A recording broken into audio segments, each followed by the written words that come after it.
Hello, everyone. Thank you so much for joining us for our next webinar. My name is Jeremy Kronemeyer. I'm Operations Manager for Wickham Financial Group, and I'll be your host for today's call. And today we're going to be discussing Medicare, which is a big hot topic for lots of people that are clients of ours. And today's presenters, we have Jennifer Smalley, who's an investment advisor with Wickham Financial Group, and then Miss Amy Kelly, who is an expert of Medicare.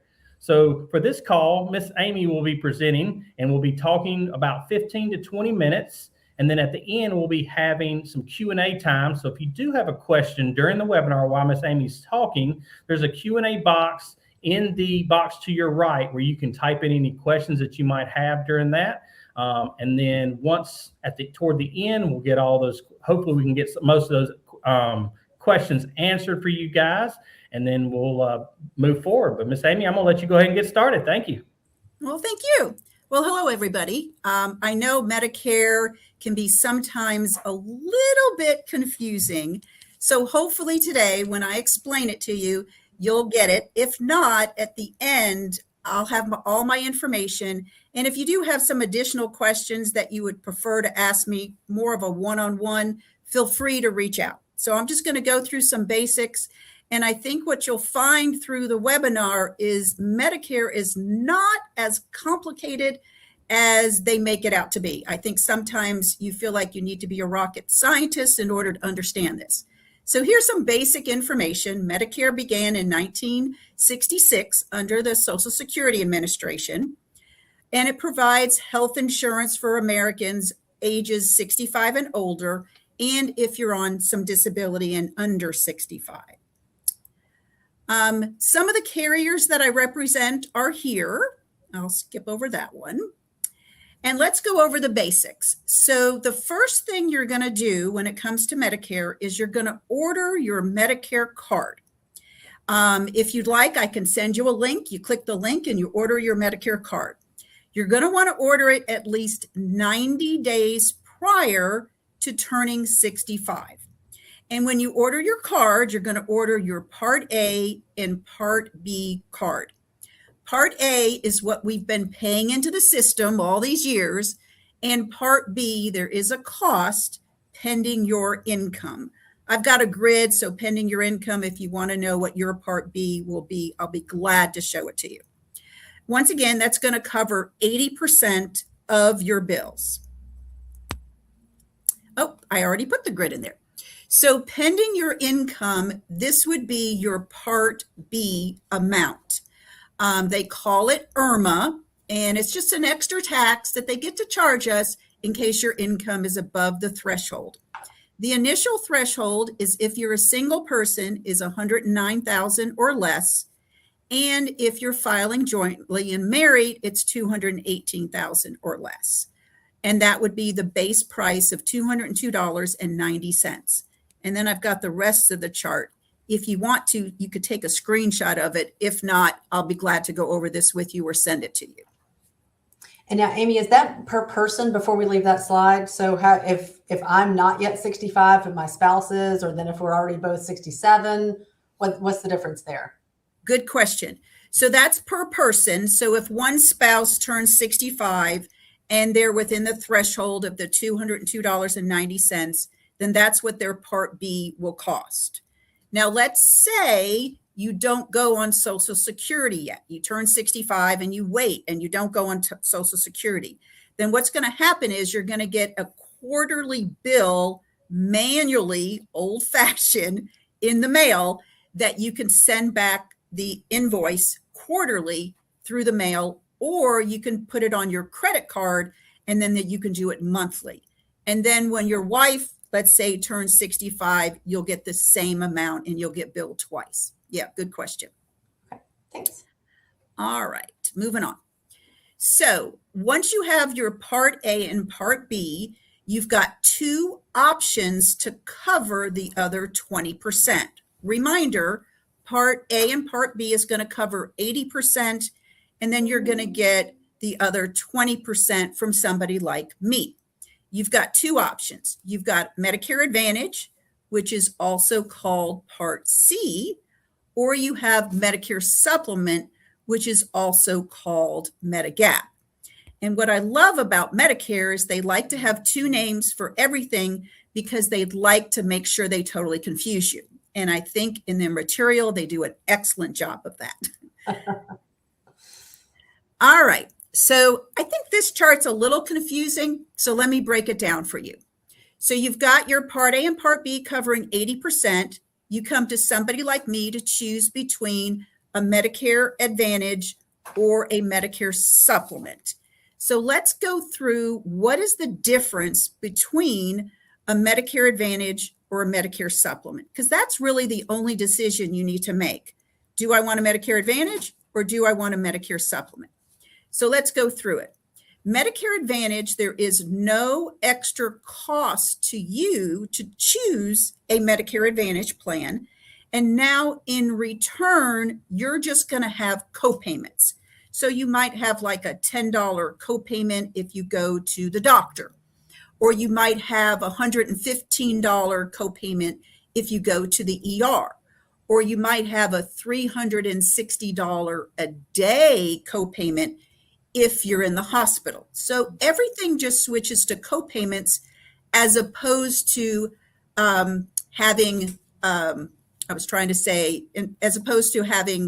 skip that. I'm drawing a blank on that one. Okay, and then I put some other stuff in here as far as what the maximum out of pocket is, etc. There we go. Now, if we're going to choose a Medicare supplement, there is a monthly fee for a Medicare supplement, but then you have no copayments. Example might be here in Georgia, if you're female, it might have a monthly fee of about $180, $190. And if you're male, your monthly fee might be about $220.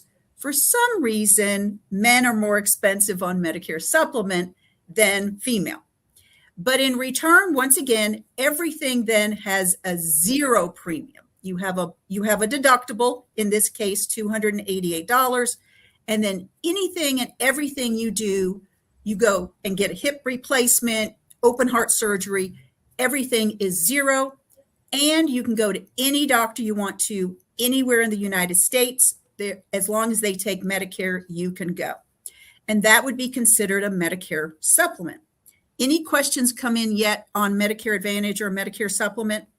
Yeah, we had one. So would husband and wife, we're so used to when we're in the workplace, like having the same type of coverage, would husband and wife both choose Part C or the supplement, or might they be on different plans? Actually, you would be on different plans. So you both can choose a Medicare supplement, or one can choose a Medicare supplement, one can choose a Medicare Advantage. So you're on separate plans. But when it comes to things like dental, vision, you can go on the same plan for those. But for Medicare, you would go on two separate plans and you would pick your own plan. Yes. Okay.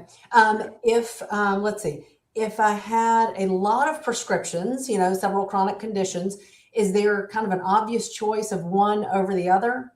Oh, good question. So when it comes to prescription drugs, we would literally key in all your prescriptions in the system. And my system, out of the 220 different prescription drug plans, tells me which one has the best rate and your least amount out of pocket. Currently, WellCare seems to have my best rate. It's a zero premium, and it's a very, very robust plan. So I find most of my clients, when it comes to prescription drugs, they're going on the WellCare plan because it's zero to them on a monthly basis. Nice. Okay. Thank you. You're welcome. All right, moving on. All right, to kind of review the difference between Medicare Advantage, Medicare Supplement, and for some reason I always have to use my hands. The difference is Medicare Advantage, no monthly premium, but now you pay as you go with copayments. Also, you have to stay in a network, meaning you might stay with United Healthcare, Aetna, Cigna. And if you happen to travel a lot, you go to out of state a lot, Medicare Advantage might not be the best plan for you because you have to stay in a network. Whereas Medicare Supplement, you do pay a monthly fee, but then you can go to wherever you want to, anywhere in the United States. Let's say you need to go to Texas to go to their cancer center, you can go. You don't need a referral. You can just go. And once you reach your deductible, this year being $288, everything you do, medically speaking, no co-payments, no nothing, everything is a zero cost. And believe it or not, that's all my slides. So any other questions come in by chance? Yes, we've got a couple more. So you mentioned that Medicare kicks in at age 65. Is there something I need to do? I think you mentioned a card. Like, do I have to take action? Do they just know? How does that work? What does that do? What do I do as I get close to age 65? Let's give two options. Option one is at 65, you want to go on Medicare.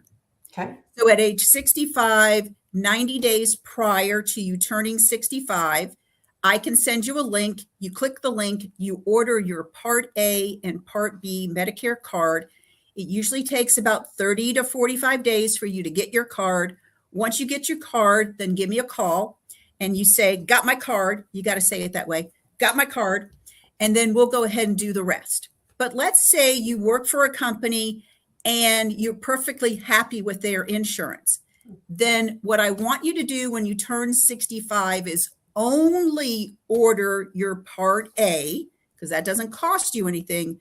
Do not order your Part B. Wait. And then let's say at age 68, you decide to retire. At that point, give me a call back. I'll send you the same link. You'll order your Part B, which now gives you your open enrollment at 68 this time. And then we'll go ahead and get you enrolled. Okay. So it sounds like, yeah, whether I'm working or not makes a difference. And then I guess the same would be true of a spouse as well. It could be very different elections. Is that correct? True? Okay. Correct. And let's say it's a husband and wife. The husband is turning 65 before the wife, and he decides to retire.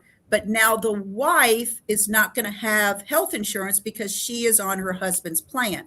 Then we can look at plans for her. For somebody under 65, we can look at Obamacare, or we can look at alternative plans so that the husband can retire. The wife can go on a different plan until she turns 65. So we can do that too. Okay. That does actually bring up one more question, which is if we've got, like in that example, a family plan, and let's say the husband's covering not just the wife, but maybe we have kids that aren't yet 26. What does that look like? So more than likely, I might split them all up. Okay. What do I mean by that? So the wife would go on an alternative, maybe Obamacare or the Affordable Care Act, whatever you want to call it. But if the kids are hardly making any money yet because they're still in school, they're working part-time, then we might want to put them on a separate plan because don't want to go in too much in the weeds into Obamacare. But with Obamacare, it is income related. So they might be able to get a huge subsidy if they're not making a lot of money yet. So we might want to split them all up. Okay. We're so used to thinking about the family plan being the best thing, but right. I guess if we age and get to Medicare, that can change.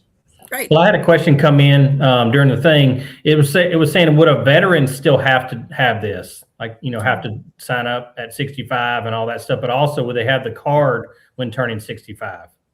It depends. So if a veteran was in at least 20 years, then they have something called TRICARE for life. And no, they stay on TRICARE for life. It is the most wonderful health insurance. If somebody was less than 20 years, so then they just have access to not TRICARE for life, then yes, they're going to want to sign up for Medicare at this time. Yes. Got it. Okay. Okay. And I realize everybody's different. Everybody's scenario is different. So yeah, if you have a specific for your scenario, if you'd like, just reach out and I'll be glad to go over it with you for you. Okay. So less than 20 years and they would just need to do the traditional Medicare route. Okay. Right. Because they wouldn't qualify for TRICARE for life. Got it. Yeah. I had a vet and he was in for 18 years. I'm like, oh, why didn't you? 2 more years they could have gotten TRICARE. So yeah. Okay. We do have a specific situation, and it's, I think you've kind of covered this. I have insurance with my employer, so I do not need Medicare yet. I'm 66, getting ready to retire. Do I need to do something special since I'm already over age 65? So more than likely, if you didn't click the link when you turn 65, they already automatically enrolled you in Part A. I'm assuming you're not getting billed for Part B, otherwise you would know that. So once you decide to officially retire, go ahead and order your Part B, because that triggers your open enrollment, and then we can do the rest at that time. Okay. Got it. Great. Thank And you. then someone else asked, Miss Amy, is dental and eye included in Medicare? Good question. So if we do Medicare Advantage, they do give you a little bit of dental and vision. But if we do a Medicare supplement, everything is considered a la carte. So yes, I can help you with dental, I can help you with vision, etc. So we can go over all that in person if you'd like. Okay. Jennifer, did you have any other questions? I was looking through the Q&A and I don't see any other questions at this time. So I didn't know if you had anything else to add there. We've had quite a few questions that come up recently in some meetings. So that's why I was wondering if you had anything specific, but. Yeah, maybe back on we get questions a lot about IRMA. Could we go back a few slides to that? Sure.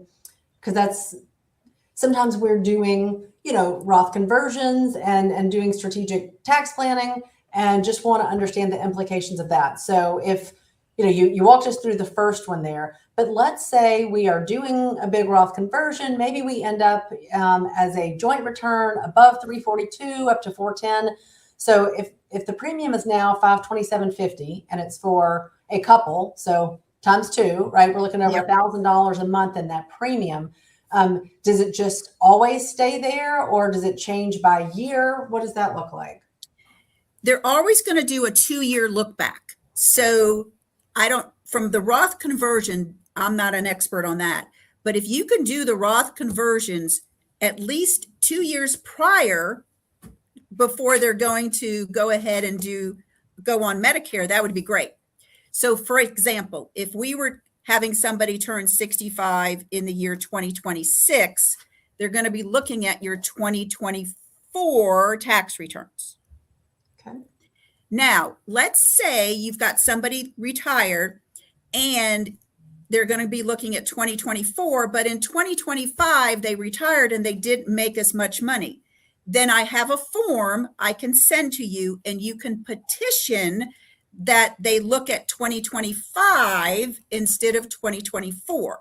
Now, the only way they're going to look at 2025 is if you've already filed your tax returns. So what I recommend in that case, if you'd like to have a 1-year look back, is file your tax returns early so that you can go ahead and petition for them to look at it. Okay. Excellent. So you don't have to wait. Okay. Sounds good. Well, Jennifer, did you have anything else, or? No, I did not at this point. All right. Well, it looks like we don't have any other questions at this time, Miss Amy. So we really appreciate your expertise and hopping on with us. And we hope that if anyone that's on the call has any other specific questions and want to get in touch with Miss Amy, you can reach out to me or to Jennifer or anyone at the office here, and we can get you in contact with Miss Amy. And then her contact information is here on the slides. And we're going to send out these slides and this video on social media, and then also to our clients. So if you have any other questions on that, please reach out to us. And we look forward to seeing you guys next time on our next webinar coming up in the next few months. And we look forward to having you. Have a great day.